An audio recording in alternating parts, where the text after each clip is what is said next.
Public Health. I'm here with... Preeti Shakya. I'm in the MPH program. Okay, so Preeti, you are in the MPH program. MPH is 11 months. It's pretty fast. How has your experience been so far? The experience has been wonderful, to say the least. The fact that I get to be here every day really excites me. The fact that I get to collaborate and contribute to the wonderful public health initiatives, and the fact that I am making a huge difference out there really has enriched my experience here in Bloomberg. Okay, so you are one of the lucky SOMA scholars. As a SOMA scholar, how is the experience being outside of the academic work? Yeah, definitely. Like I think I'm one of the lucky ones out there. So I think as Summer Scholars, there are certain perks that we get. I really have drawn a lot from the leadership experiences that have been entailed just for the Summer Scholars, and I've benefited a lot from the networking activities, and having to get to learn the fellow Summer Scholars up close and personal has been really wonderful. Okay, so as you're graduating in May, what are your plans post-graduation with the Hopkins MPH? Yeah, I'm really looking forward to take the knowledge and skills that I gained in Hopkins places, and I specifically see myself working in the nonprofit sector or international health agencies. Okay, so any final words for people back home who may be thinking on getting an MPH in the US? Any last words? Yeah, definitely. First is dream big, and believe in yourself and trust the process. Okay, thank you so much. Opportunities are make sure that this opportunity aligns with my interest, and then I commit to it. So planning your schedule, learning to say no, and then not following the crowd, because what typically happens is that when you start your journey, a lot of your mates will be taking several different courses, and some of them will be doing a lot of certificates. So you are also, you feel the pressure to go and take on a lot of courses just to get a certificate. But I don't think it's worth the mental health or the mental stress that you go to getting a certificate while also trying to network, because one important aspect of coming to Bloomberg is to get to know people, is to get to know faculties, to get to know the various centers that are doing amazing work. So make that the priority. There are, of course, many options where you, as an international student, you can get loans without co-signers. I think the most famous one is, sorry, I forgot its name. Empower. Yeah. Empower is the most famous one. So look into your options. So first decide, do I have a co-signer or not, and then look into those options. The second thing that you really need to look into is the interest rate, because based on your co-signer, your interest rate can be different based on the amount you're taking. Yeah. So check all of your options and see which one has the lowest rate. And then again, also check in how long you're going to repay. So for example, for me, it's important that I pay in a very short time, because the amount is small. And I also don't want to be in debt for a long time if I have the ability. So think of like how many years do I want to be in debt, or like how do I want to repay this money? So how much years you're taking, and then think about the track record of the organization. Some of them are really famous for a reason, and some of them are not really famous for a reason. So they're very professional. For example, the one I'm taking, I'm not promoting anyone, but I'm just talking about my experience. I took mine from Ascent Funding. Okay. The process is very easy, straightforward. I had a co-signer. And their process is very easy, straightforward. Their customer support is really good.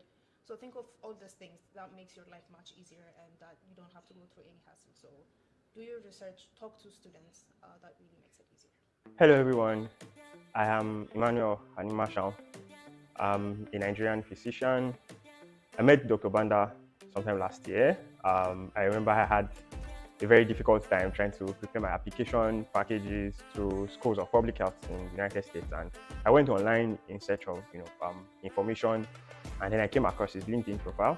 I remember I connected with him, and then I spent a long day going through his profile, and I found really very interesting things where he had shared insights into a lot of the application, a lot of components of the application process.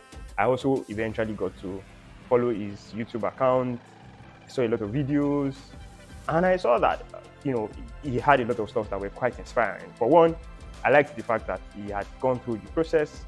He had really nice admission offers when he was going to move to the United States. and that gave me some sort of assurance that he had gone through it, and I could as well, go through the same process that he had gone through using the advice that he had given. It was really helpful. He also organized a couple of live sessions, I remember, where he brought in faculty, people who were in charge of admissions in some of these schools, and that was really very helpful for me. And I followed this process, basically I followed through with everything that he recommended, and I got really good results. At the end of the application cycle, I got admitted into Johns Hopkins University, Harvard, Yale, Emory, and I mean, those were I really didn't apply to much schools because I sort of believed in the processes that he had outlined, and I got admitted into the schools that I applied to, and I got really good scholarship offers too. I eventually chose to come to Hopkins, where I'm currently enrolled in the MPH dual degree program, and I must say it was also very helpful in selecting which school I would eventually come to, because I had a really tough time trying to decide. When you have really good offers, you have a hard time deciding, and it was very helpful. I recommend that everyone who is applying to schools of public health or to graduate school generally in the United States should definitely follow Dr. Banda on his LinkedIn, his YouTube, follow him everywhere, and you can be rest assured that he's always ready to answer your questions and attend to your concerns. You don't even have to necessarily always speak with him. Just by following his pages and following up with the activities, you definitely are on a good path. Thank you. Hello, everyone. Hello, everybody. My name is Arman Jamal, and 2 years ago, I completed my undergraduate degree in molecular and cell biology at the Johns Hopkins University.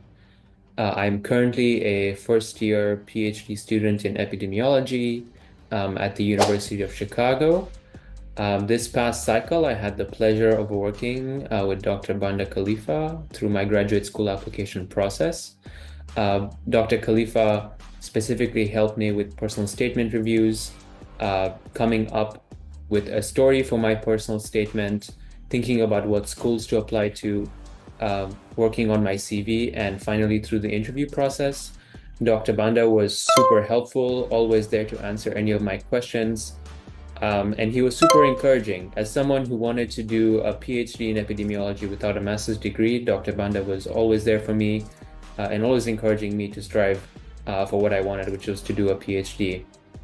And through his help and the help of my mentors, I had several admissions in top schools like the University of Chicago, Stanford, and Hopkins. And for anybody wanting to apply to graduate school, I highly recommend talking to Dr. Khalifa about it.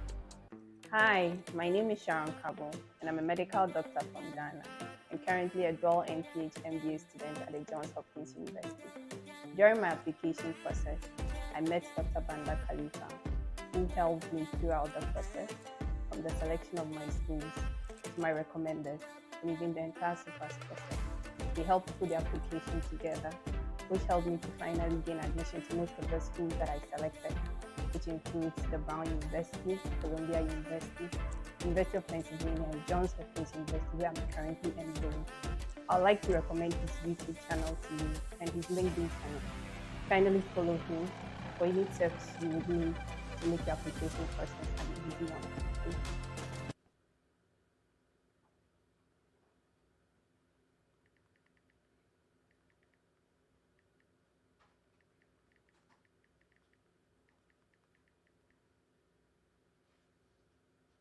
My name is Munib Zaidi. I'm a dual degree MPH MBA from Karachi, Pakistan. I just finished my program.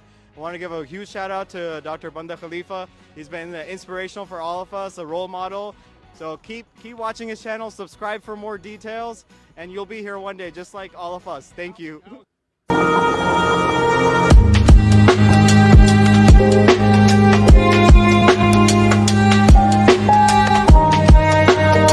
Public health. I'm here with Preeti Shakya. I'm in the MPH program. Okay, so Preeti, you are in the MPH program. MPH is 11 months. It's pretty fast. How has your experience been so far? The experience has been wonderful, to say the least. The fact that I get to be here every day really excites me. The fact that I get to collaborate and contribute to the wonderful public health initiatives, and the fact that I am making a huge difference out there really has enriched my experience here in Bloomberg. Okay, so you are one of the lucky SOMA scholars. As a SOMA scholar, how is the experience being outside of the academic work? Yeah, definitely. Like I think I'm one of the lucky ones out there. So I think as Summer Scholars, there are certain perks that we get. I really have drawn a lot from the leadership experiences that have been entailed just for the Summer Scholars, and I've benefited a lot from the networking activities and having to get to learn the fellow Summer Scholars up close and personal has been really wonderful. Okay, so as you're graduating in May, what are your plans post graduation with the Hopkins MPH? Yeah, I'm really looking forward to take the knowledge and skills that I gained in Hopkins places, and I see myself working in the nonprofit sector or international health agencies. Okay, so any final words for people back home who may be thinking on getting an MPH in the US? Any last words? Yeah, definitely. First is dream big, and believe in yourself and trust the process. Okay, thank you so much. Hello everyone, my name is Cornelia.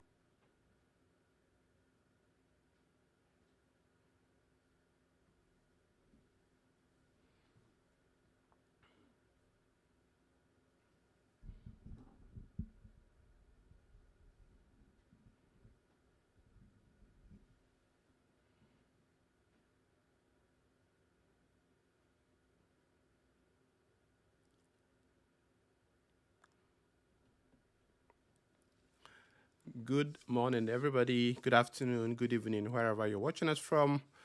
My name is Dr. Banda Khalifa. Today is our very first live show or live Q&A on everything graduate school education, study abroad. So wherever you're watching us from, today it's just dedicated to answer all your questions.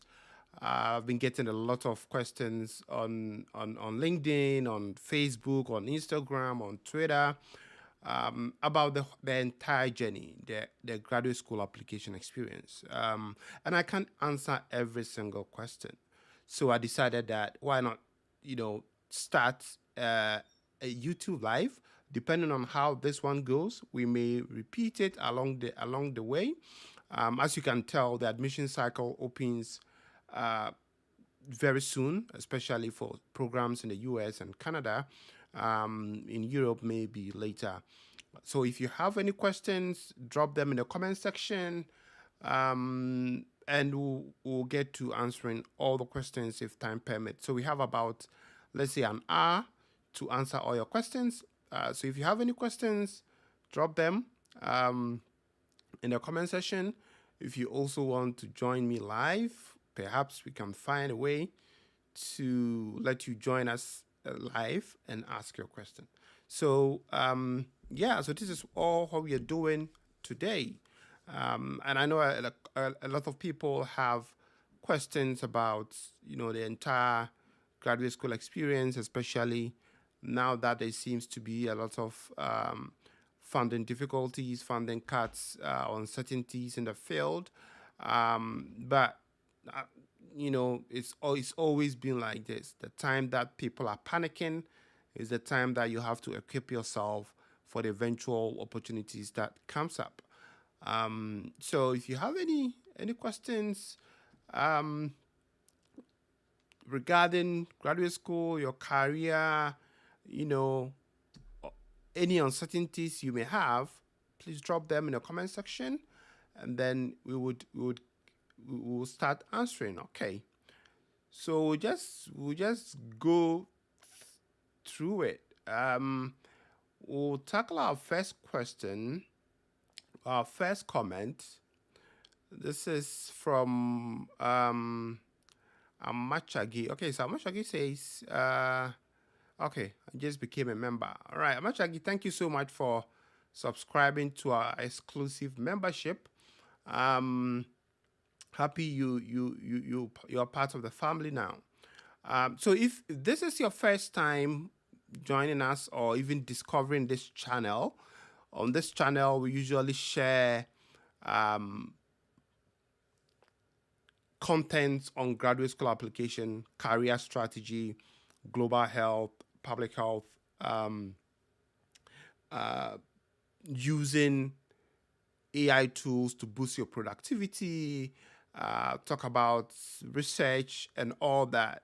I invite a lot of program directors. If you go to my channel, you see that I've interviewed program directors, admissions committee chairs, global health leaders, every person whose voice matters. Sometimes I even bring in students who have successfully gone through the process, or students who are currently applying to graduate school. So this, if any of this is of interest to you, this is the right channel for you. So don't forget to subscribe, share, like this particular content for other people to also get opportunity to see. So let's go to our very first question. Our first question is coming from Desaline. Okay, so Desaline wants to find out, my question is IELTS a prerequisite to fully funded scholarships? I would say it depends, right? So there are certain programs that don't require you to submit IELTS based on your country of origin. So IELTS requirement definitely is based on your country requirement. It's your country's primary mode of communication, English, or is your university where you did your bachelor's or master's is a primary medium of communication, English. If that is the case, you may not need to submit IELTS. But occasionally, if, for example, you apply for, say, the World Bank Scholarship or the Fulbright Scholarship, sometimes they may have a prerequisite for that particular scholarship. So especially if you're coming from a non-English speaking country, then those scholarships may mandate that you submit an English proficiency test. Otherwise, if you are from a country like Nigeria or Ghana, you don't need to submit IELTS in order to be considered for a scholarship. But if you're from a non-English speaking country, then even before you submit your application, IELTS becomes a requirement for most people whose English language is not their primary mode of communication. So I hope this clarifies your question. We'll keep going. We have, as I said, we have about an hour. The idea is to make this very informal, address all your questions that you may have.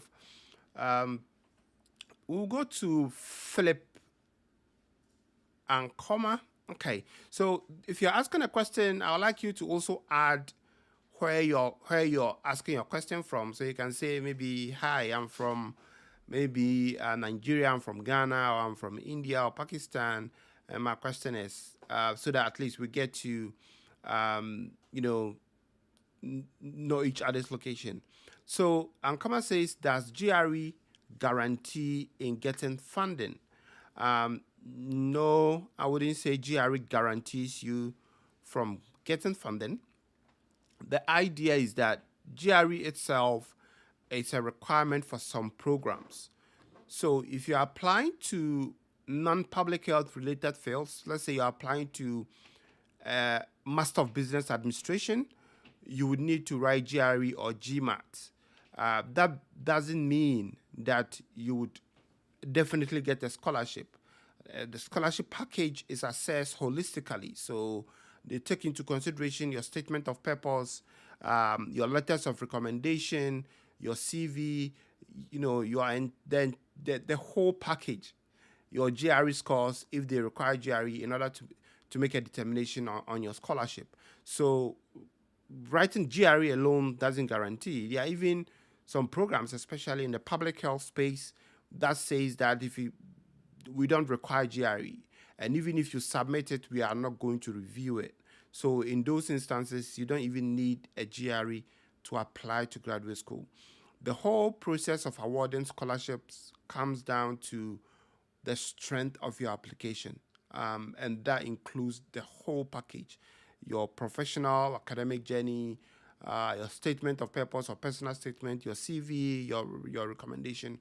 Those things are the components that determine whether you would get a scholarship or not. So I hope that answers your question. We'll keep going. Okay. Ayo Delay says, good day. Yeah, good day to you too. Okay, we have one question from Ajakum Henry. And Ajakum Henry wants to know, do you necessarily have to publish an article before you can be guaranteed a scholarship? Or does publishing an article make you stand out in your application? I mean, the bottom line is that if you have a publication, it helps you. There's no guarantee in the application process. Having a publication alone is never enough. There are people with several publications who either don't get admission or they get admission without scholarships. So having a publication alone is not enough for you to have a scholarship. However, if you apply to, say, a PhD program in a research intensive field, then having a publication helps you, because at least differentiates you. It shows that you are able to write a scholarly material, so the admissions committee would favor someone with a publication compared to someone without any experience of research. So it's case by case basis. But having a publication certainly boosts your chances of getting an admission. So I hope I've answered your question, Ajakum. So all things being equal, having a publication compared to someone not having a publication, your chances are a bit higher.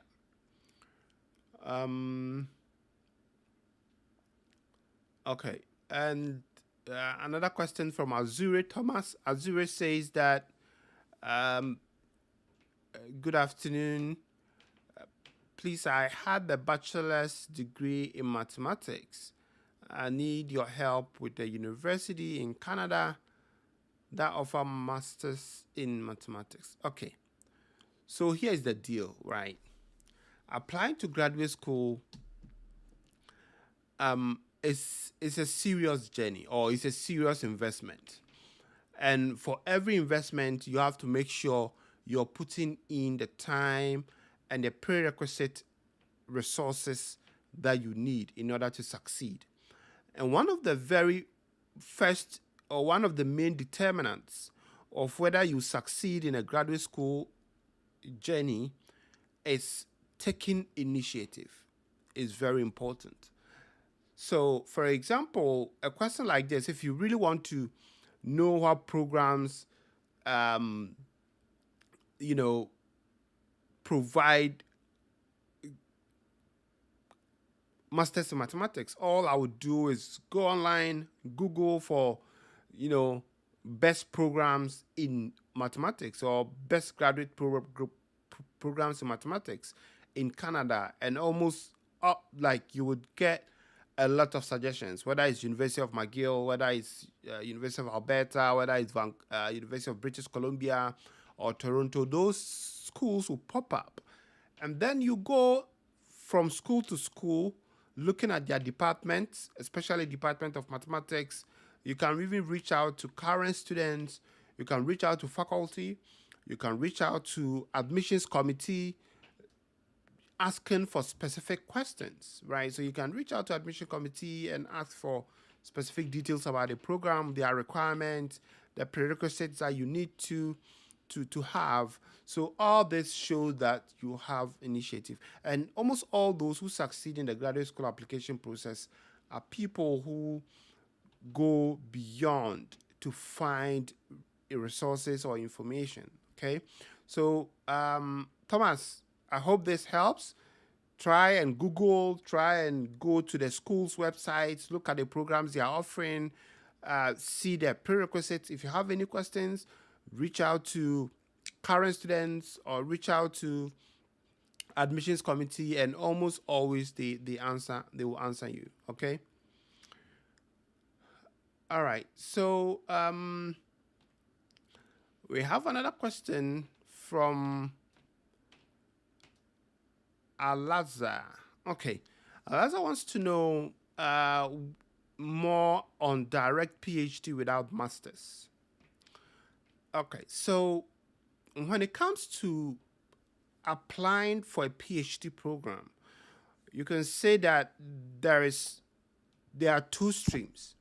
The first stream are those who are applying directly to a basic science lab related or lab heavy work or programs, especially in the basic sciences, microbiology, chemistry, all those things. When it comes to those particular programs, not having masters is not an obstacle to getting a PhD program. So in those domains, it's quite common. In fact, it's advised. Engineering, all those areas. I've seen people with masters go straight into PhD. So you without masters go straight into PhD. So those routes are possible. But when it comes to the applied sciences, or when it comes to the public health related programs, say PhD, DRPH, PhD in epidemiology, PhD in health policy, PhD in behavioral science, mental health, all those fields, most programs will require that you have a master's degree. However, if you don't have a master's degree and you have a bachelor's degree, then you have to prove beyond every reasonable doubt that you are equipped to do a PhD level work. Because the way most of the PhD programs work is that for the public health related field, most times the PhDs are relatively shorter and they don't really repeat some of the core components you would do at the master's level. So what do I mean? I mean, I've mentored at least 2 people with bachelors who went straight into PhDs in some of the most competitive programs. But if I tell you about their profile, if I show you their CV, you understand why they got into those programs, right? I can tell you that most of them had much more research experience than most PhDs who even complete. So if your background is such that you have a very extensive experience in research, you have a very extensive experience with poster presentations, abstract presentations, conferences, you've been a reviewer for some journals, then I would say that, okay, then you have a very good chance, okay? But if you don't have those level of experience and you don't have any extensive research experience, my advice is that you go for masters first. And indeed, most programs, even with this extensive background, programs like Hopkins, programs like Harvard would hardly give you a PhD. They would recommend. So even if you apply to a PhD, your admission letter would say, we are considering you for a master's degree. So if you accept, let us know, okay? So those are the caveats. So, getting a PhD without master's is not that is not possible. It is, but the bar is very high, okay? The bar is very high. All right, so we'll keep going. All right, I think Azure is here again. Azure wants to know, please, doctor, how do I go about WES evaluation?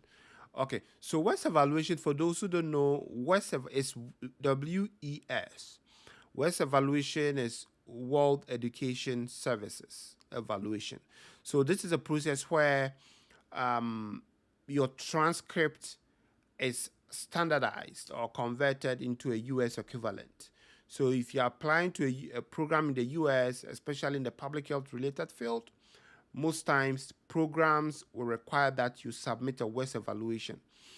And WES evaluation, you create an account, you go to their website, you create an account, you input all the degrees you have, you make a payment, then they will send a request to your school, whether it's in Ghana or it's in Nigeria or it's in Ethiopia or it's in Ukraine. They will send a request to your school, and then your school will send them official transcript and official certificate for them to review. And then they will say that, okay, based on the transcript you have or based on the standardization, your A from your school is equivalent to A in the US. At the end of the day, they'll give you a standardized GPA, maybe 3.7 or 3.5 over 4.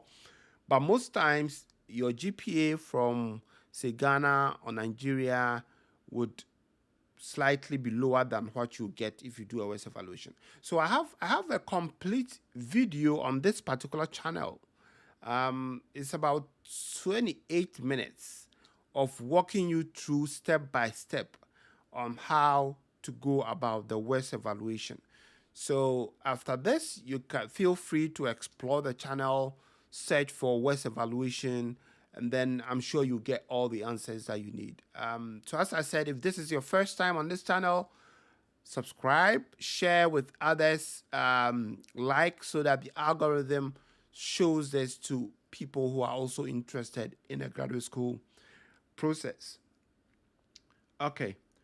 The next question is, okay, somebody wants to find out the cost of your service SOP review.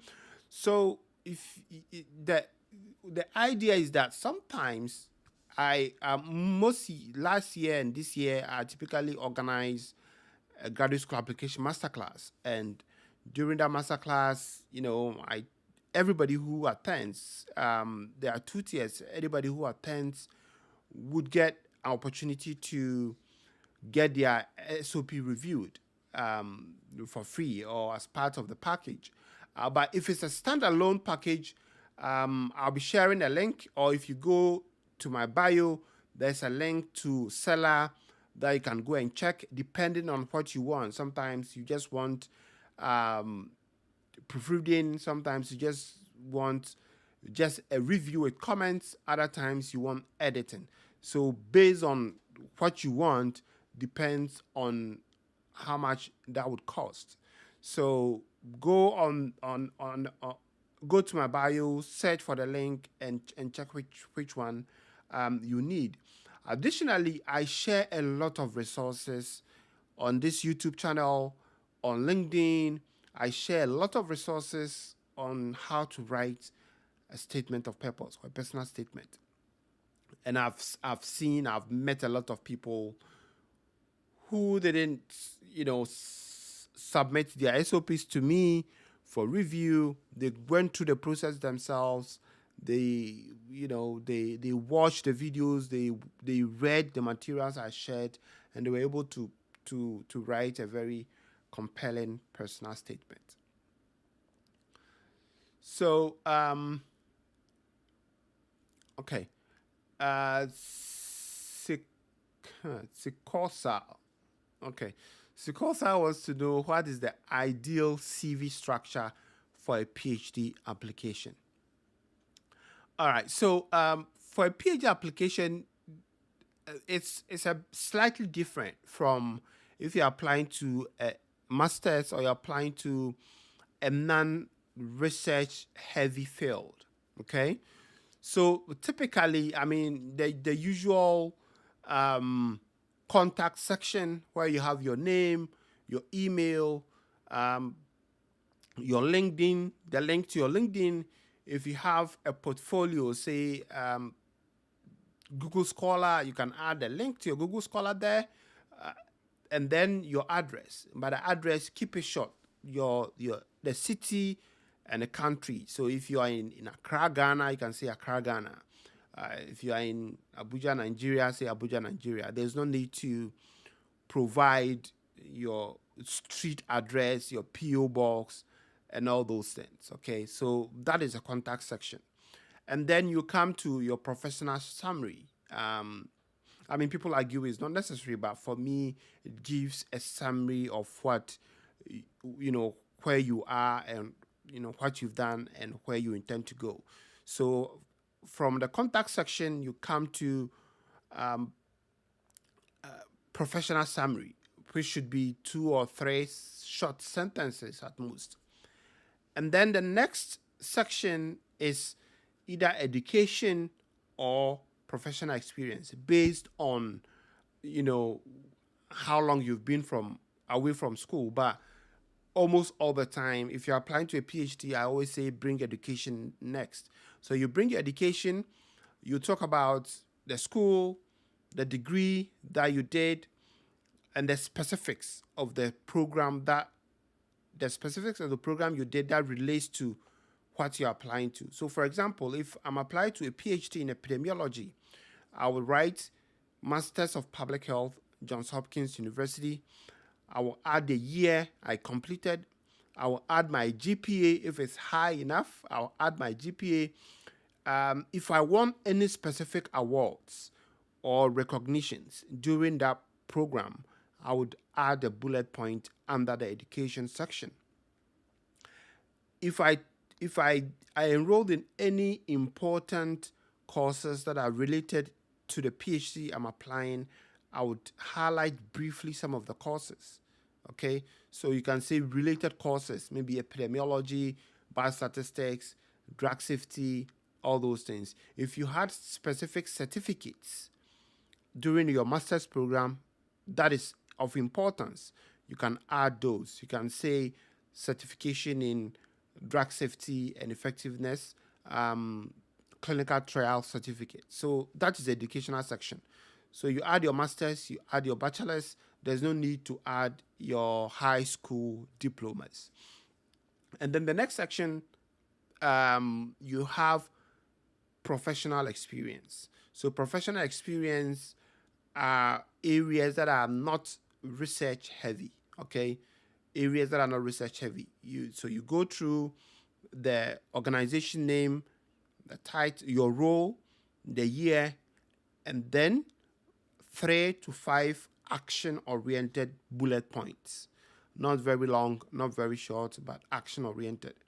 And then you have the next section will be research experience. And under research experience, you would want to highlight any research assistantship positions, any active research roles you've been engaged in. And under research experience, you would want to have a subsection called publications or peer-reviewed publications. And then another section, publications in review or manuscripts in view or manuscript in preparation. Okay, then you have another section on conferences and abstract presentations if you have.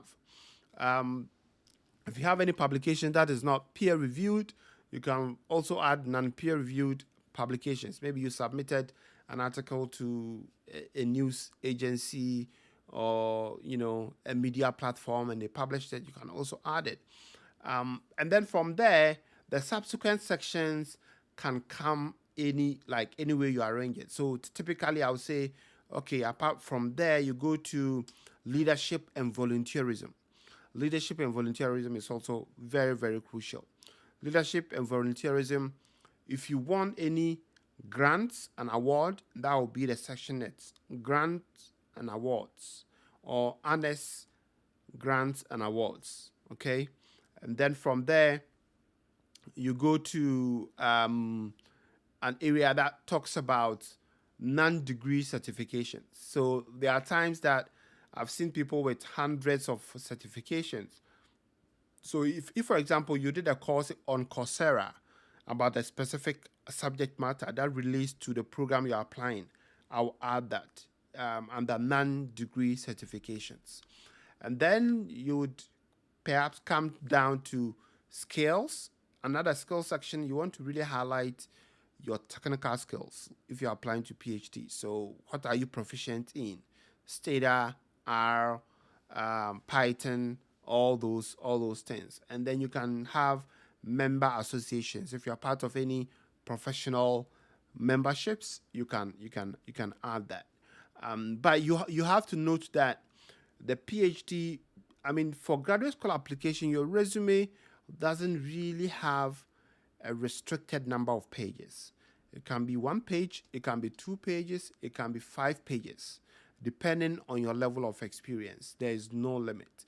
And it's better to add more than to take away some. It's different from applying to a job where you have to really narrow your CV to specifically align with the role of the job. But for a PhD program or a graduate school application, resume or CV, every experience matters. So you don't necessarily have to stick to a 1-page or a 2-page resume. Okay, I hope that helps. Okay. Minha Sheikh says, I want to review my SOP. How do I contact you? Okay, so if you look at my channel, if you go to LinkedIn and check my bio, there's a link that will take you to Seller. And on Seller, you have all the services that you can request. There's letters of recommendation, there's resume, there's SOP. Those are like the important ones, and there are other things too that you could get on that site. You could also go on LinkedIn, go to my bio, search for materials on statement of purpose. You will have samples there. You will have a lot of resources on how to even come up with your first draft. Yeah, so check this particular channel info. You will see links to all those areas. Okay. Zion Kid says, so what is the cost of everything if I want to apply for the MPH and MBA SOMA scholarship at Johns Hopkins, and I graduated with summa cum laude, top of my class? Okay. Zion Kid, congratulations for graduating top of your class.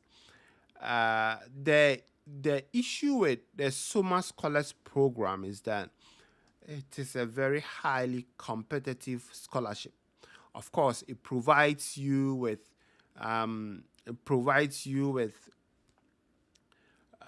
stipend. Your entire tuition is covered.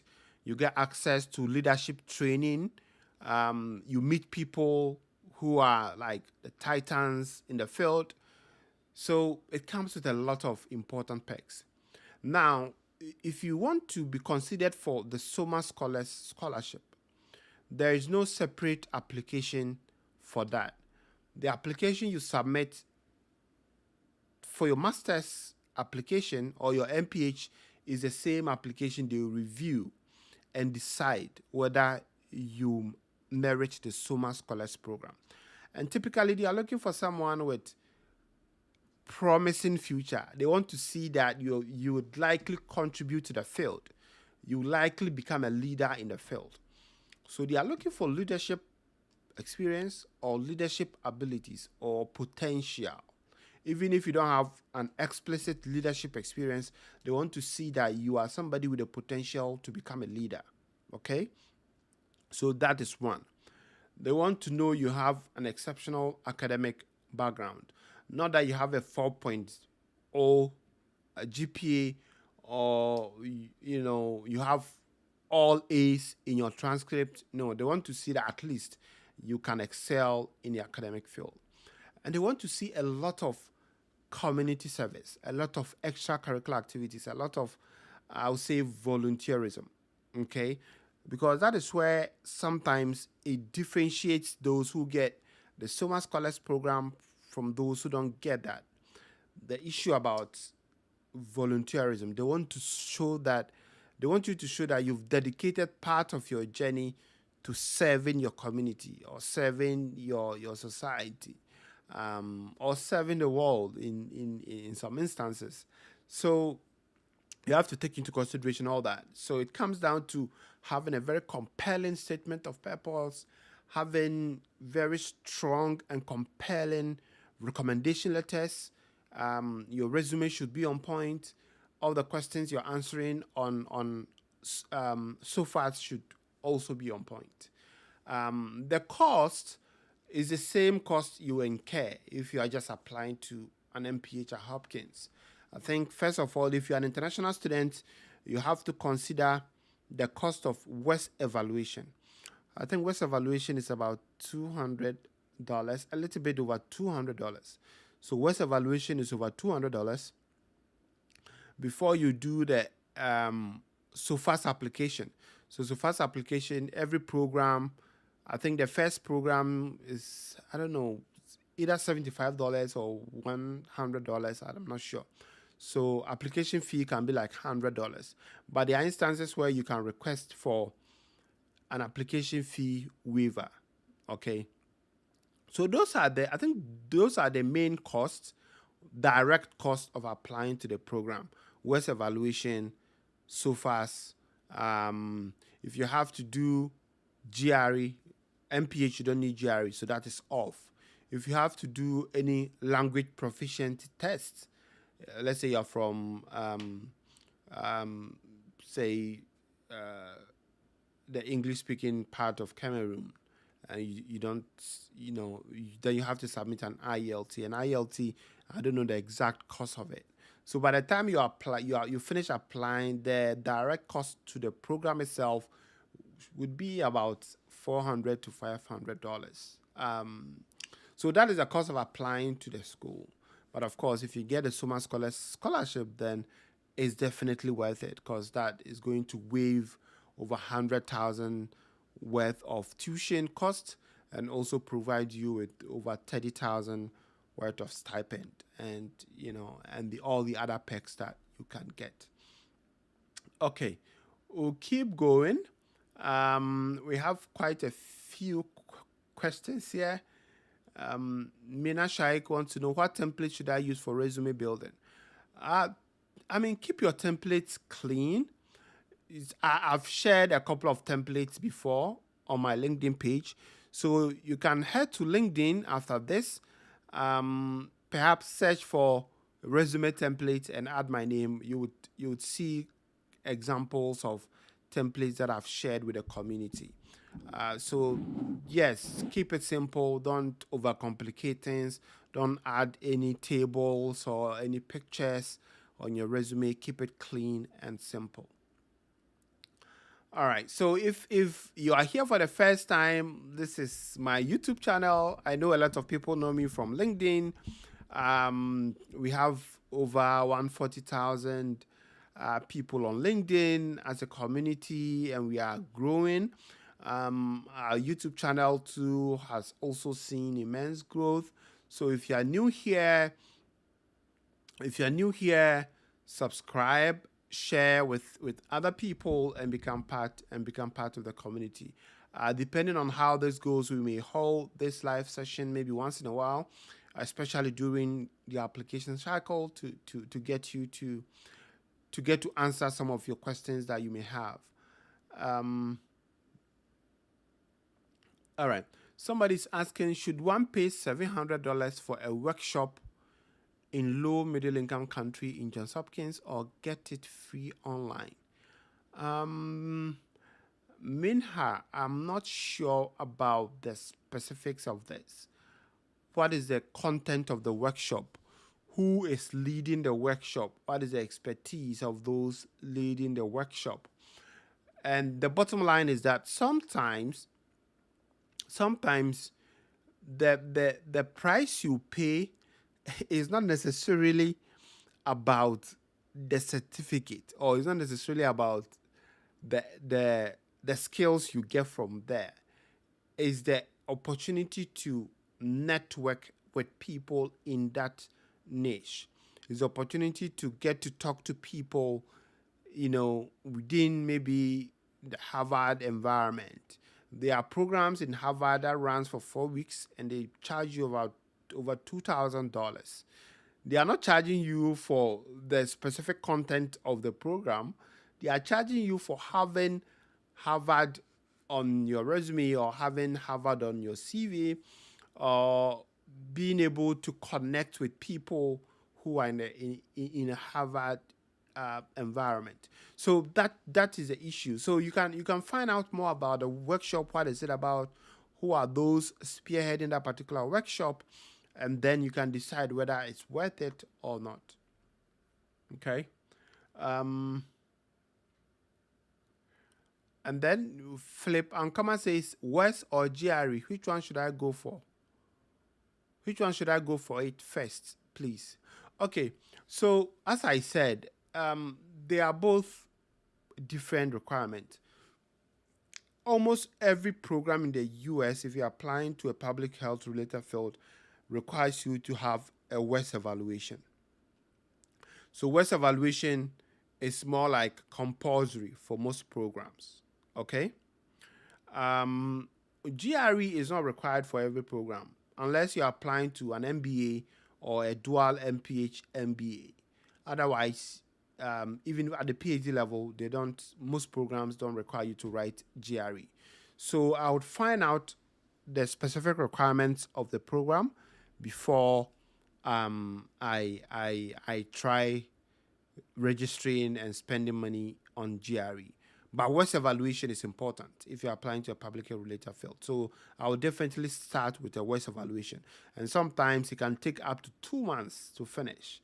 So if you're looking to apply this cycle, you should have started your West evaluation, or you have to start it right from here. As I said, there's an extensive video, about 28 minutes, walking you through step by step on how to go through the West evaluation process. All right, so keep going here. Okay. Rose Annin says, are fully funded PhDs in health services research still being offered at Johns Hopkins? Okay, Rose, I would say so.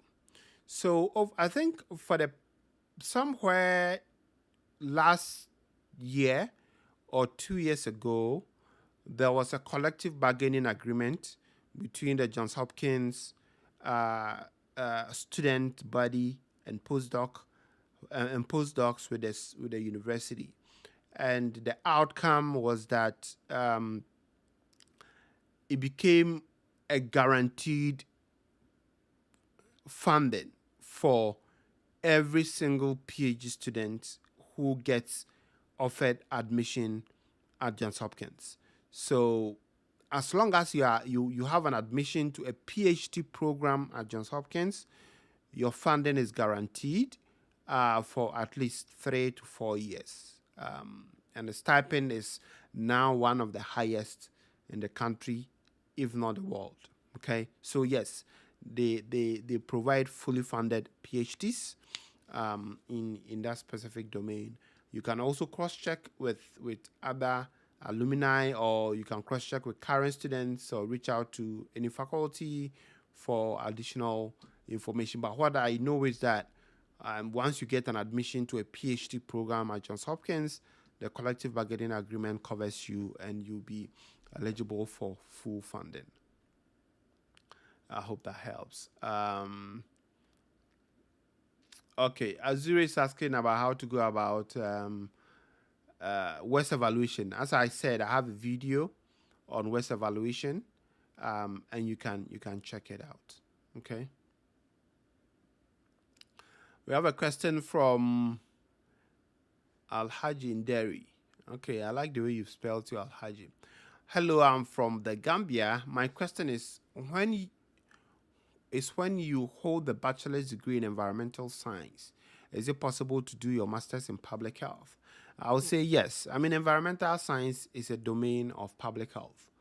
So having a degree in environmental science certainly puts you at a strong position to do public health or a master's in public health. They are, and you see, one misconception is that people think public health is for those who have a health related background or a public health related background. That's not the case. I mean, when I came for my master's, there were people in my class who were lawyers, who were journalists, who had all sort of experiences. So public health is not for only health professionals. It's for those who are really interested in whether advocacy, leadership in the health sector, policy formulation, all those elements are there. Health behavior change, all those are there. Okay, so yes, you are definitely a good fit, a good candidate for a master of public health. Okay, we have we've been going through this for like 15 minutes, I would say. Let's keep going. We have a couple more. Hopefully, we can finish in the next 10 to 15 minutes, and then we will be done. Okay. Maxwell Boache says, hello, speaking from Ghana. Please, considering the current U.S. student visa bans for most Africans, what is our fate, please? Should I still apply to U.S. or securing a scholarship to cover it all? Okay. So this is a very important question. And I know this might come up somehow. The situation is a bit uncomfortable, or I would say there's an element of uncertainty in it. However, that's not to say that it's not possible. I mean, this year I know people from Ghana who've gotten their visas and they're coming for their graduate school in the US, Hopkins, Harvard. I know people from Nigeria who got their visas. I know people from Ethiopia. I know people from Bangladesh, Pakistan, all those areas coming for their visas. So what I would say is that you really don't have to put all your strategy in one place. And if you've been following my journey, you may be aware that during my PhD application, I applied to Canada. I highly, I almost applied to a UK school because I had filled all the forms, but then at the last minute, I didn't submit it. But I applied to universities in Canada, and I got some good offers.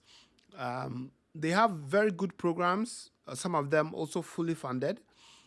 So if you are really applying to graduate school this particular cycle, I would consider US and highly consider Canada as well. And I have an episode with the dean of one of the leading universities in Canada, which I'll be posting very shortly, somewhere maybe next week or the next or the following week. And he talks about they expecting more international students in their program because they understand what is going on in the US and people would want to look for other options. So they are open to the international community. They are open to international students. So I'll be posting that video, and he provides very solid case for why they are increasing their funding for international students, why they expect that international student community would continue to increase in their program. So Maxwell, I would say yes, go for it. Apply to schools both in the US and in Canada. And there's a quote that's saying, when others are panicking, that is where you have to take the opportunity, because down the line, those who equip themselves now are the people who are going to reap the benefits. Okay. Solomon Minta says, I have a BSc Mathematics education and currently doing my MPhil in same area, mathematics education. Okay, I want to start a PhD in 2 years' time. between now and then, what should be the steps taken? Okay, I mean, if you're doing your BSc and your MPhil, what I would say is that first, you have to look at the components of your application and how you would utilize that to craft a niche or to position yourself. So one of the requirements is that you will need a recommendation. So from now till the time you finish, make sure you establish very good rapport with faculty members in your school, get to know them. If they have roles, volunteer for those roles. Let them see you, because I know Ghana, our classes are usually big, so it's difficult to have more like a one-on-one interaction with faculty members. So sometimes they will provide very generic recommendation letters. But you having, the strategy, or knowing the strategy that you're going to apply in the future, it helps you plan well. So get to know faculty, pick about 3 to 4 people or 5 people, get to know them very closely, and then when it's time for recommendation, they will provide you with recommendation. Another aspect of a PhD is that you need some element of research experience. So if you are in your MPhil, try and get some research experience, either with faculty internally or faculty externally. Collaborate with your peers. If you can get a couple of publications before you graduate, that will be huge. Okay, and also know that they are also testing, or they are looking for people with leadership experience. They are looking for people with some element of volunteerism. Okay, so know how to get these experiences, either within the school or outside of the school. Take initiative, put yourself out there, and then you can add all those credentials as part of your application. If there are conferences, attend those conferences. If there are workshops, attend those workshops, because all those things comes down to help you in applying or getting admitted to your dream program. Okay. Okay. Nat Shady says, Shadrach, watching from Bolgatanga in Ghana. Okay. I just want to thank you. Okay. Thank you so much. Thank you so much for your kind words. My regards to everybody in Bolgatanga, Ghana, northern part of Ghana. Okay. Zion Kid says, so would Hopkins consider me for MPH MBA if I have a 3.95 GPA, BA Public Health undergrad degree, and a 4.0 MS? Yes, I mean, you have the profile of someone who gets admitted to an MPH MBA program. But as I said, you have to stop focusing on the metrics. You have to stop focusing on the quantitative metrics. The admissions process goes beyond the GPA. I didn't have 3.95 GPA when I was applying. My GPA was like 3.6, 3.7 thereabout, from medical school. So you don't have to have a 4.0 GPA to apply. But having a BA in public health and MS in population health, yes, you are certainly a good candidate. But you have to showcase those qualities. You have to put in an application that differentiates you from the rest of the pool. Okay, that's just simple. Okay, you have to put in a strong application, then you can be considered. And the good thing is that for Hopkins, if you apply to MPH MBA and you get in, every single person who gets into the dual program usually gets some form of funding.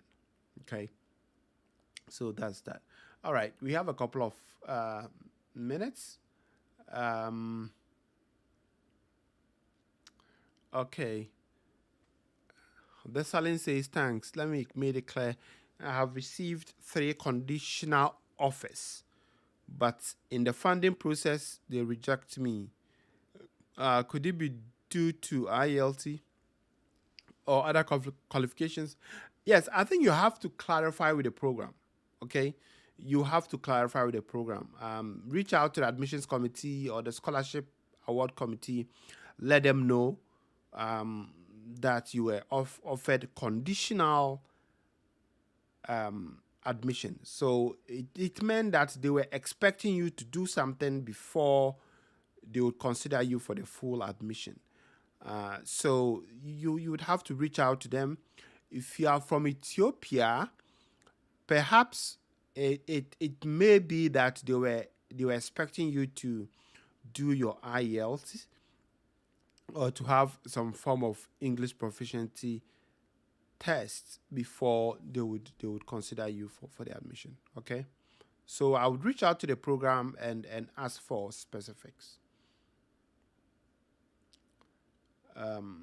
Okay, so we have one from Uganda, Leonie Sunday. My background at undergrad is social work and MPH. Which public health related PhD can I pursue and how can I proceed?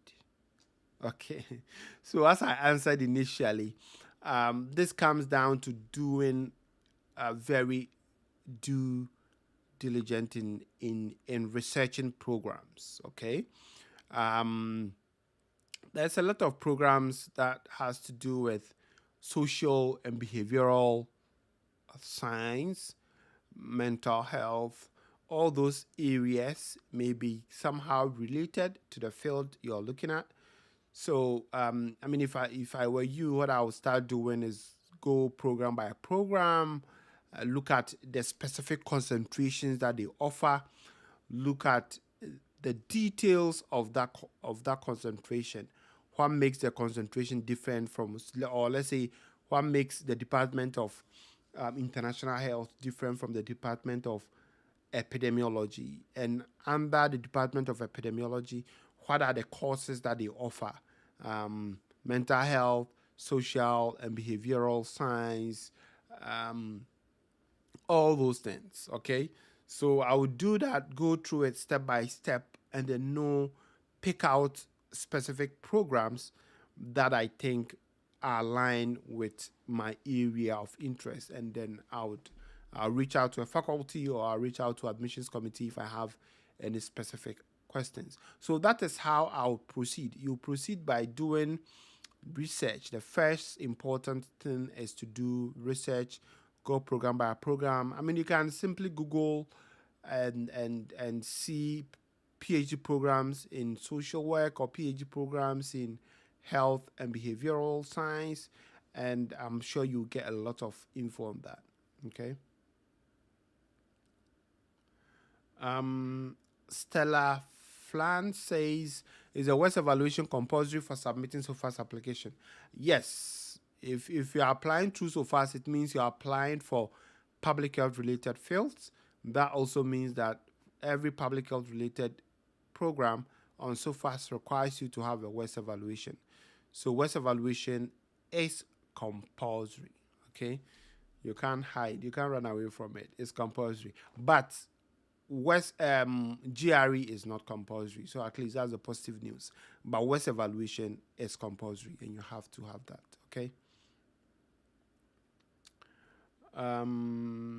Okay. Ayudele says I'm from Nigeria. Yeah, I mean I can tell with your name, but I just wanted to be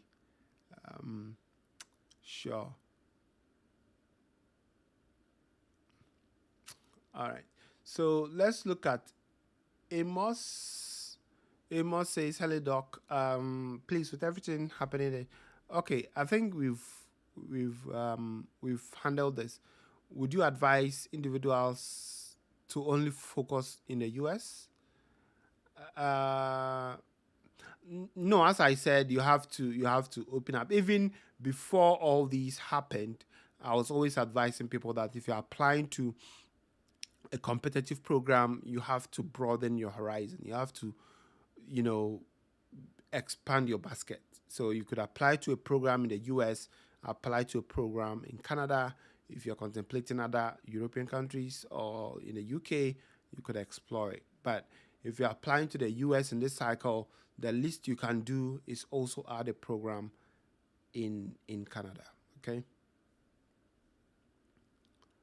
Um, okay, so it says in terms of funding, yes. The truth is that, I mean, the funding landscape would become much more competitive because you have programs with less funding from the federal government and you have more people applying. Okay, so definitely it is very competitive. So that's there. So there are a couple of things. So that means that this particular year, if you're applying to a graduate school, especially at the PhD level, there is no room for errors. There's no room for, let me just try and see. There's no room for, okay, let me just put in any application. Maybe I'll get lucky. Okay, you have to go all in because the application pool is going to be competitive. People will be fighting for very, very few slots. Okay, so you have to be very, very intentional about the programs you're applying. So school selection, the materials you're putting together has to be top notch because programs would be opening to only few people. Okay, so that is a catch there. And obviously you also have to consider other programs outside of the US. Okay, all right. Amachagi says, I recently got admitted for an MPH program in Florida International University for spring 2026 without funding, even after meeting the deadline. How do I get full funding? Okay, so I mean, if you apply to a program and they don't offer you funding, I would say this is not the time. Don't enroll in a program that don't have clear funding structure for you, especially if it's PhD. If it's at a master's level, even if it's at a master's level and they don't provide you with any sort of funding, then it will be very difficult for me to convince you to go and enroll in that program, especially in this particular environment that we are in. Okay, so if they've offered you some form of funding, maybe they've given you 50% funding, and you're contemplating on other mechanisms, fine. And even that, that will come down to the fact that you have clear future plans, you have clear strategy on how to pay any money you take back after graduation. Okay, so you have to be very, very intentional about that. If there's no funding, you don't have to commit. Okay, yeah, I'm Machagi calling from Nigeria. Okay, thank you for your question. Rose says, I recently completed an MSc in respiratory medicine. Do I need an MSc in public health to do a PhD in health systems, health services research? Yeah, I mean, see, in the PhD application, one important thing that programs look out for is alignment or fit. They are looking for fit in the program. Okay, so if you've done MSc respiratory medicine and you want to do PhD in health systems or health services research, unless you can find a way to link the two, it becomes very difficult because the programs might think you don't really know what you are doing. Okay, so I would be very careful applying to a PhD with MSc in respiratory medicine. Alternatively, what you can do is to get an MSc in a public health related field, and then subsequently you can apply for the PhD. And I know like a couple of people do that. They have 2 masters or they have a master's already and they go for another master's in preparation to get a PhD in a particular field that they are really interested in.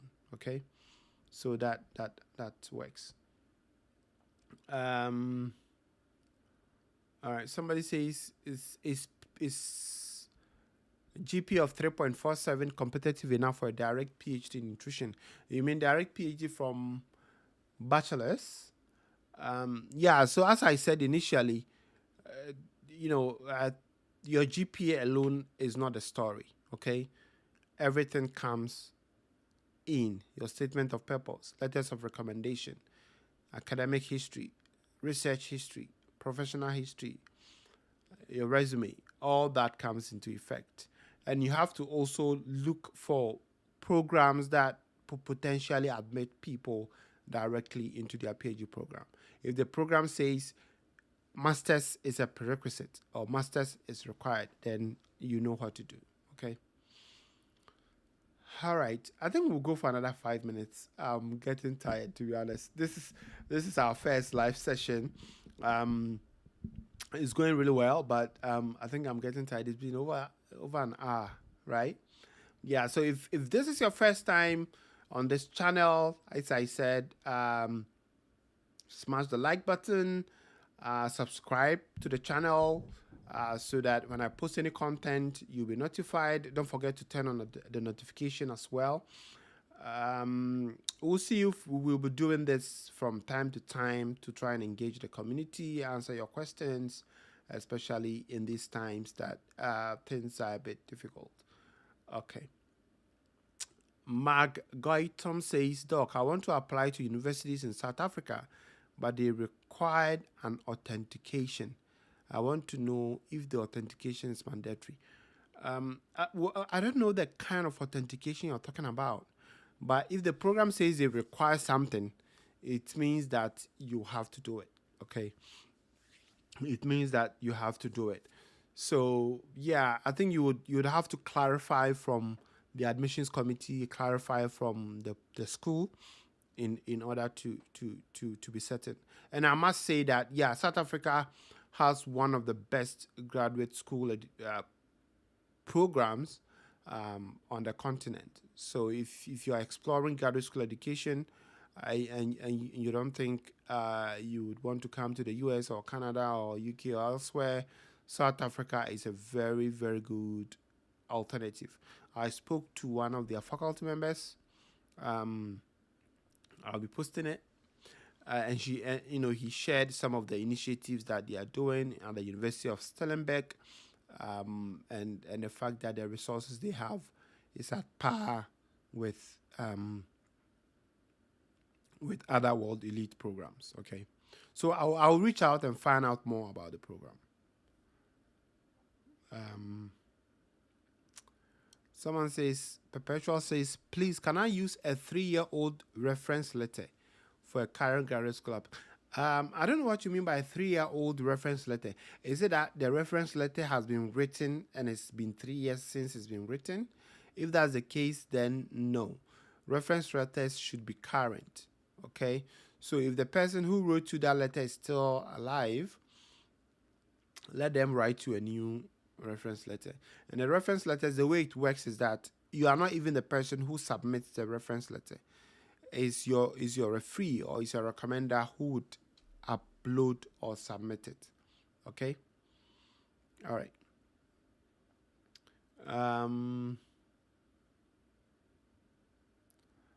Okay. Kabaka says I was unable to access the materials. Kabaka, what materials are we looking at? Let me know and I would see. Maybe I'll just make another post on LinkedIn and share all the materials on graduate school, from maybe resume to sample statement of purpose and all that. Okay. So let me know the materials you're referring to. Okay. We'll take. Oh wow, we have like hundreds of questions. Okay, let's look at something we haven't. Can I get a PhD even though I don't have much research experience apart from an undergrad research? Well, I currently have professional experience. Yeah, so as I said, depending on the field that you're applying to, if it's in the basic sciences, or if it's, let's say, engineering, perhaps you can try. I know people with bachelors who are in some of the top engineering programs. And I think that also comes down to, even if you don't have a research experience, what practical experience you have. workshops, all those things matter very much. Okay. Somebody says, how can I make our SOP AI free if we have not used it? Yeah, so I mean there are several telltale signs of SOPs that says that this is probably AI written. And I must say that, Fatima, the issue is that I don't think programs actually penalize people when they have a suspicion that you wrote something with AI, because it's very, very hard to tell. It's, there isn't much reliability on that, on AI detection tool saying you wrote with AI. So I don't think programs actually base their decision whether you use AI or not. They want to look at the substance of your personal statement. So that is what I'm saying. So make sure that if you're writing a personal statement, it's authentic, it's reflecting your tone, it's reflecting your own journey, and not in generic form. Okay. Ahmed says, do I need GRE to apply for MPH MBA? Ahmed, yes. If you're applying for dual MPH and MBA, unfortunately, the MBA component requires that you have a GRE. All right, so you need it. Okay. Abed says, I'm from Ghana. Please, did you say the GPA will go higher after West evaluation? Not significant, not like very, very high, but occasionally you may have instances like most people from Ghana, you do GRE. Let's say your GPA from Ghana is 3.4. You do a West evaluation, it's most likely that it will be like 3.5 or 3.45. I haven't seen cases where your GPA comes down below what you get from Ghana. Okay, so yes, that is what I mean. Okay. Mariama says, thank you for the session. With the PhD CV format you just shared with us, I want to ask if it applies to CVs for masters. Yes, you can use it for CVs for masters.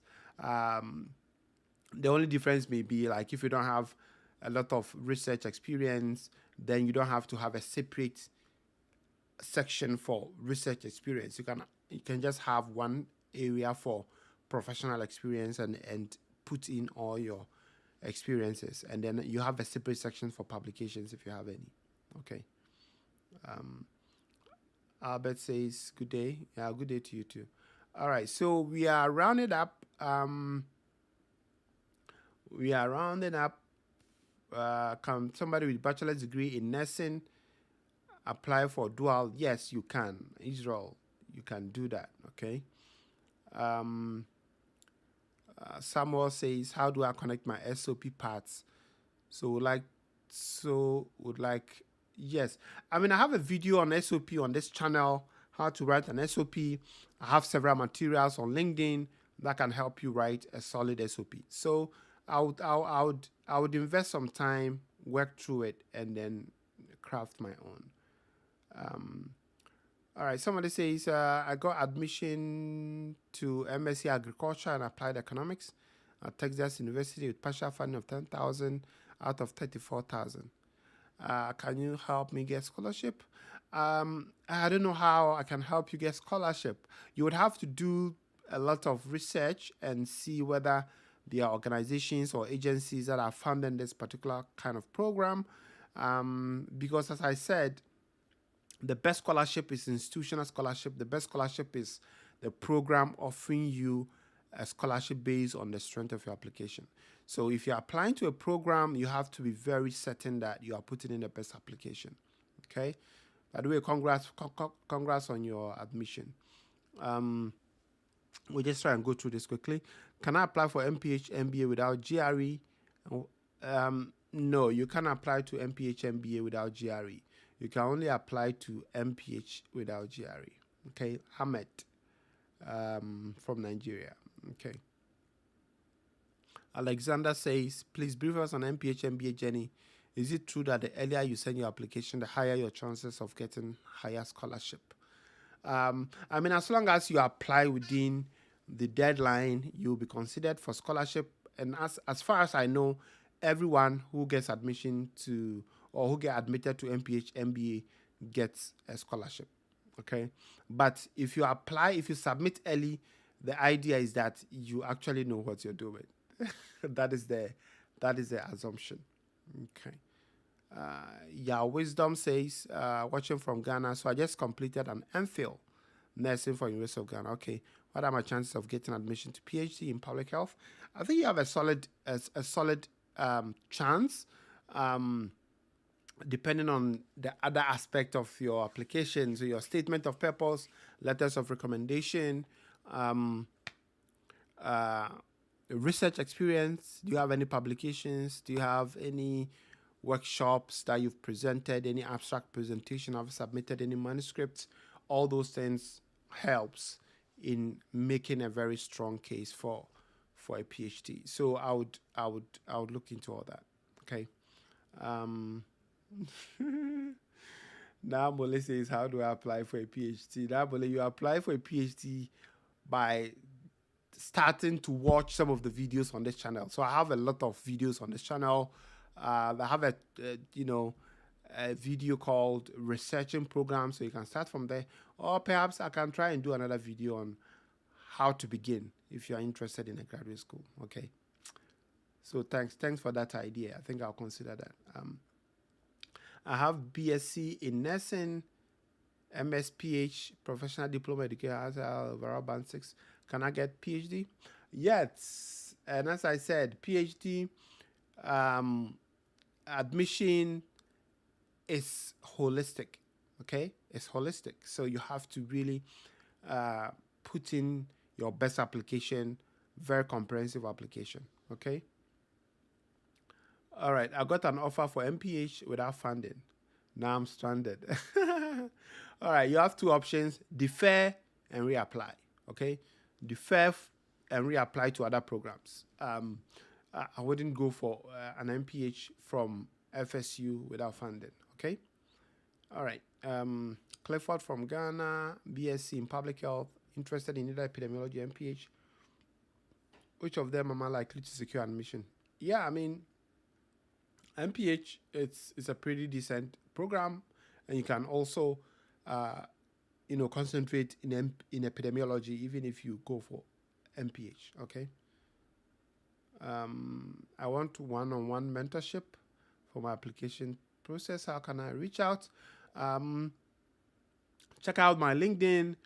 Check out my bio on YouTube. I think there's a front-facing email that you can send. My team will assess and see how we can help you. Okay. I'm from Ethiopia. Thanks for your help. From graduate masters to secure MPH, I've graduated MD. Yes. So there are a lot of resources on this channel. So if I were you, I would watch it. I would invest time, talk to people, and know how to begin. Okay. Yeah. So you can go to seller.com if you want more info on the kind of services or how we can be of help to you. You can look through and see. You can send an email with your questions, and my team will respond to you. Okay. Kabeka says, I'm from US. Do we still have the opportunity to share our SOP with you for review? I mean, if you were part of the graduate school application masterclass, then yes, I would review your SOP. Otherwise, what you can do is that I think I've uploaded the course on Seller.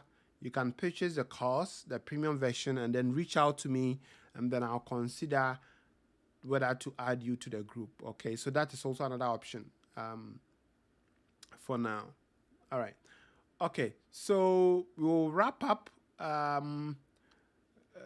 Preference between GRE, I think they are two different things. GRE and West are two different things. Okay. All right. So I think we've covered a lot of these questions concerning submitting a letter of recommendation on SOFAS. If my recommender doesn't have an organizational email, can't he use a personal email? Yeah, you can use a personal email, but organizational email is preferred. But if they don't have it, personal email works. Okay. After West evaluation, can applicant upload the West evaluated transcript online? Yes, you can do that. For the programs that don't require you to do a West evaluation, you can upload your West evaluated transcript. But a program like Canada will still require you to submit your original transcript from your school. Okay, I'm applying to one of the requirements is submit a one-page resume or CV. Yeah, so you just have to streamline your resume or CV to fit one page. I think I have a post on LinkedIn to help with that, so I'll check that. Okay. Okay. GPA 3.15. I don't know how 3.1/5 works. Okay, I think you would have to do more digging, get more info, and see how it goes. Do a West evaluation to see the final GPA. If you have research experiences, you would have to highlight all those things. All right, so I think this is the end of the comments. Thank you very much, Doc. God bless you. Okay, thanks everyone for joining. I think it's been fun. This was our first YouTube live since I started this channel. So thank you all so much for joining us. As I said, if this is your first time joining us, make sure to like, subscribe to the channel, and turn on the notifications so that you don't miss any of our future videos. You can follow me on LinkedIn, Dr. Banda Khalifa on YouTube, here at Dr. Banda Khalifa. If you're on Twitter, Instagram, you can also follow me from there, and also on Facebook. So thank you all so much for joining. I'll see you later. If you have any questions, you can reach out to our team on our email, drbanda.k@bandaconsults.com. Okay. So thank you so much, everybody, for joining. Until next time, talk to you soon.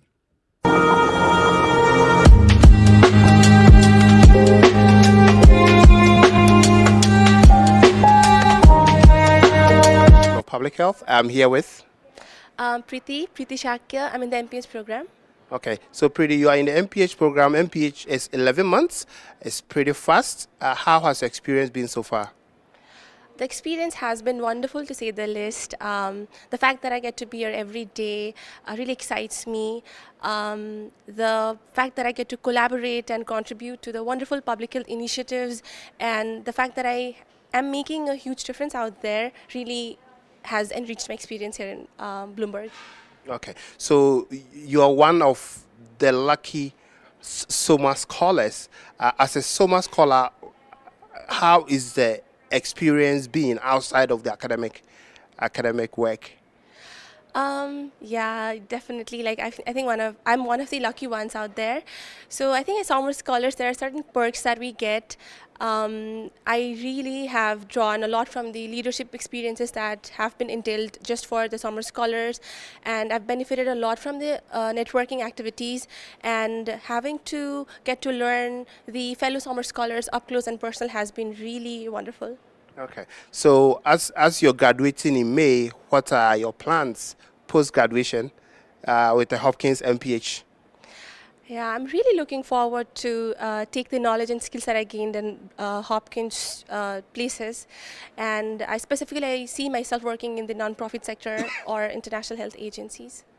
Okay, so any final words for people back home who may be thinking on getting an MPH in the US? Any last words? Yeah, definitely. First is dream big, and believe in yourself and trust the process. Okay. Thank you so much. With intention, I don't just grab opportunities. I make sure that this opportunity aligns with my interest, and then I commit to it.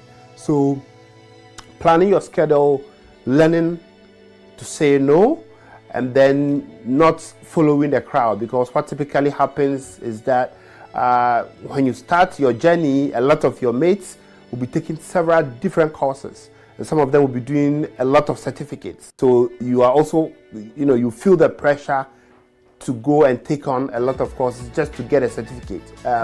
But I don't think it's worth the mental health or the mental stress that you go through getting a certificate while also trying to network, because one important aspect of coming to Bloomberg is to get to know people, is to get to know faculties, to get to know the various centers that are doing amazing work. So make that a priority. There are, of course, many options where you, as an international student, you can get loans without co-signers. I think the most famous one is, sorry, I forgot its name. Empower? Empower. Yeah. Empower is the most famous one.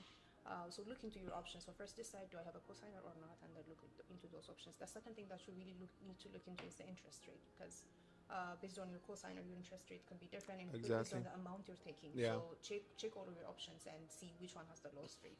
And then again, also check in how long you're gonna repay. So for example, for me, it's important that I pay in a very short time, because the amount is small, and I also don't want to be in debt for a long time if I have the ability. So think of like how many years do I want to be in debt, or like how do I want to repay this money, so how much years you're taking, and then think about the track record of the organization. Some of them are really famous for a reason, and some of them are not really famous for a reason, so they're very professional. For example, the one I'm taking, I'm not promoting anyone, but I'm just talking about my experience. I took mine from Ascent Funding. Okay. The process is very easy, straightforward. I had a co-signer, and their process is very easy, straightforward. Their customer support is really good. So think of all these things that makes your life much easier, and that you don't have to go through any hassle. So do your research, talk to students. That really makes it easier. Hello everyone, I am Emmanuel Animashon. I'm a Nigerian physician.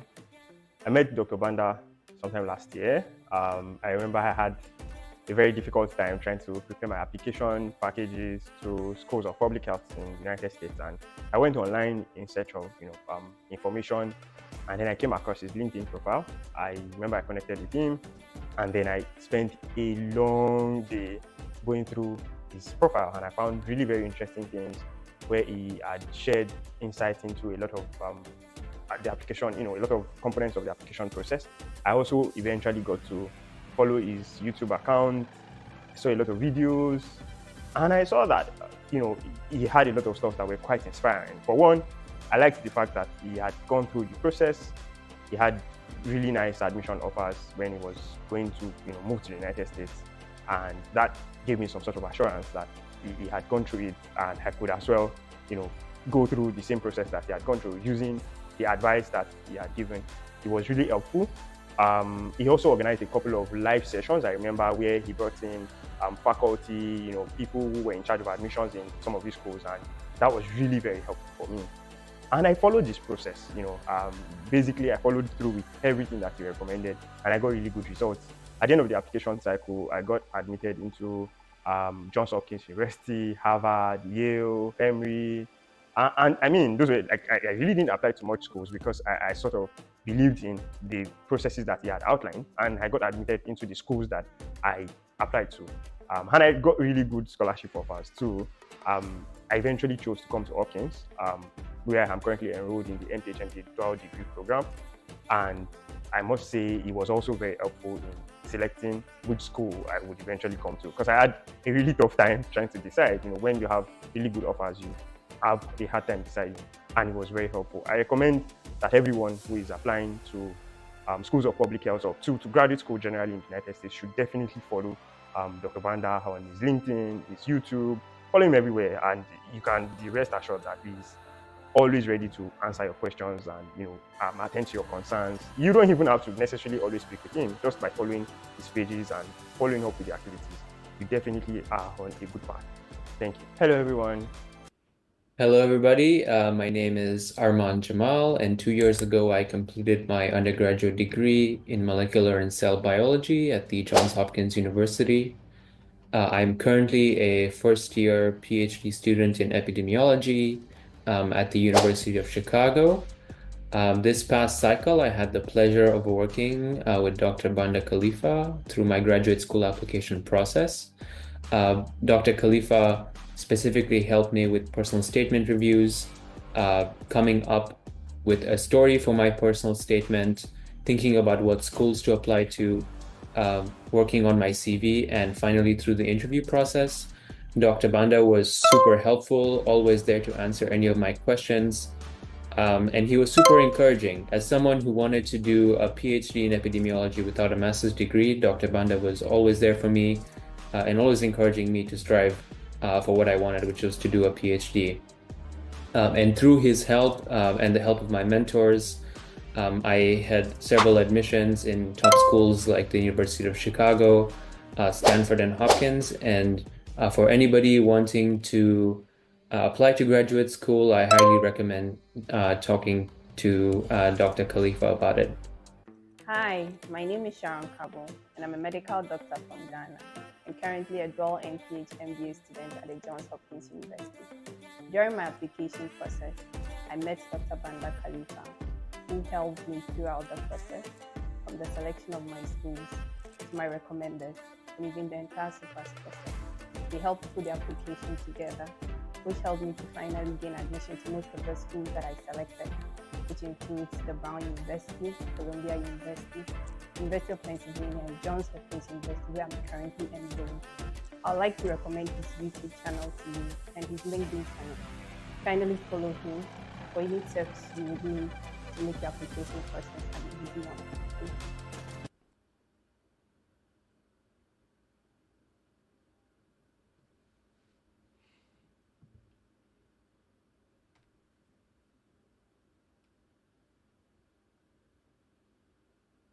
My name is Munib Zaidi. I'm a dual degree MPH MBA from Karachi, Pakistan. I just finished my program. I want to give a huge shout out to Dr. Banda Khalifa. He's been inspirational for all of us, a role model. So keep watching his channel, subscribe for more details, and you'll be here one day just like all of us. Thank you.